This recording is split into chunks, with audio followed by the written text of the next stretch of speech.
Look at this chart. Oh my Lord. How do you continue to squeeze profit out of a maturing monopoly? Not just profit, but growth. Well, that means you've got to squeeze your suppliers. And that's exactly what we're seeing. This is exactly where the government should be stepping in. It's pretty evident that they have absolutely changed their algorithm. They've absolutely changed the screen real estate on search to favor itself or force people to buy ads. No one is touching this. We've spoken many, many times on the show how platform conglomerates, large tech monopolies, who do they take advantage of? It's not the consumer, it's the producer. Producers are customers. And one example of producers would be websites on Google search. And just yesterday, I was at the New York Times DealBook conference, and I was talking about how Expedia was mentioned by, I think, the Assistant Attorney General in the Antitrust Division of the Department of Justice. We were talking about this fellow and how he wasn't really on the mark. He wasn't seeing that producers like Expedia are customers. And why would Expedia be considered a customer of Google? Oh, that's right. Because they spend billions and billions of dollars on ads. Why do they have to spend billions and billions of dollars on ads?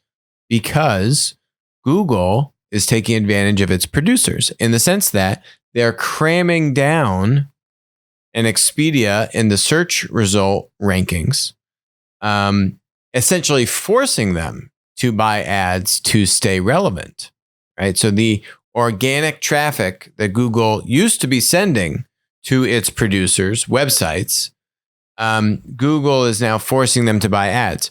Why are they doing that? Well, they have a monopoly that is maturing.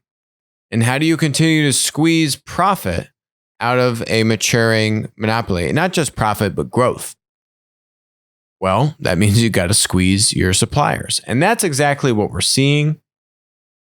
This is exactly where the government should be stepping in to help promote a more competitive landscape, right? I mean, because Google has all the power. They're now a dominant monopoly, platform conglomerate. And what power does an Expedia have? Even though Expedia is a big company, they on their own don't have enough power. And Expedia isn't alone.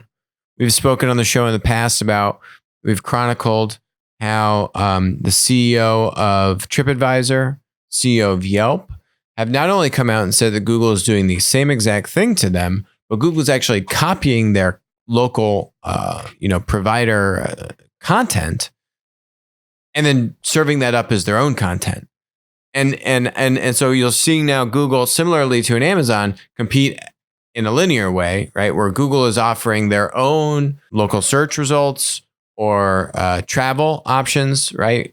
Competing with Expedia directly, not just forcing them to buy ads and be greedy. So it's a multi-pronged approach to squeeze value, to take the value directly to Google, or to put more pressure on their suppliers and their producers.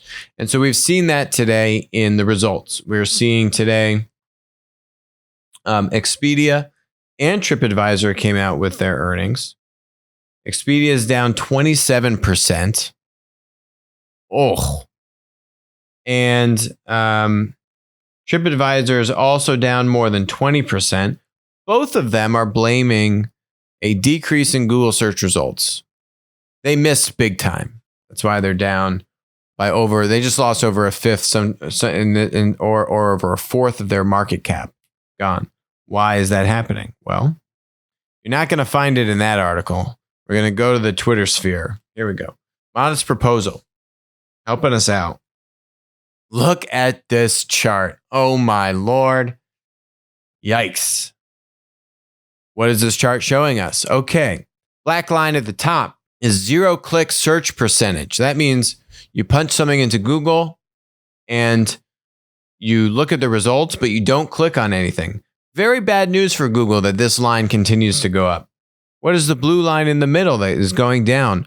Organic click-through rate. That means I go and search for stuff. I now click on an organic result called Expedia or TripAdvisor or Yelp. Paid click-through rate is the bottom line, pink line. And that is only going up. And look at how much this has gone up. This has gone from 3.3% in January of 2016 to over 11% in June of 2019. 3.5 years, this thing almost 4x'd, more than basically at least 3x'd. I mean, that is a massive, right? That's Google's primary revenue stream. How many people are clicking on ads? So you can see that they are turning the screws on their website producers, and you're seeing it in their earnings. And now those companies are trying to diversify away from Google, but what are you going to do? There's really not much that you can do. We're only going to see more harm coming to these platform companies. Now, the interesting thing is if you think about Plaid, the platform ETF, and you'd say all these companies are in Plaid, by the way. So you have Expedia in there, Yelp in there, Trip Advisor in there. And you see Google also obviously in there, tightening the screws at the expense of other platform companies. I think there's going to be a bunch of losers as a result of this. And you see kind of platforms eating other platforms. But at the same time, the big tech monopoly platforms are eating everything. And that's where the government needs to step in, because you really don't have any mechanism to stop a Google search from doing this. And breaking up Google doesn't solve this problem. If you say, hey, Google, you can't own YouTube, Google will actually probably just need to put the screws on the websites even more so than if they didn't have the conglomerate, because the conglomerate and the rising stars and the other, rising kind of platform businesses that we've outlined for Google should only help it, right? And ease some of the tension to show growth and to and find new businesses that will have a lot of growth and eventually be profitable, to take the burden off of Google search. You've obviously seen here now the burden that Google search has taken on to continue to crank out profits at the expense of producers, both platform producers and linear producers. And so what does the government need to do? What the government needs to do is make sure that Google is providing transparency around changing a search algorithm, and then having to provide context around why they're changing that search algorithm. And basically, if they had to provide transparency, if the FTC were to outline guidelines for when it is appropriate or inappropriate to change, or how to change the search algorithm, right?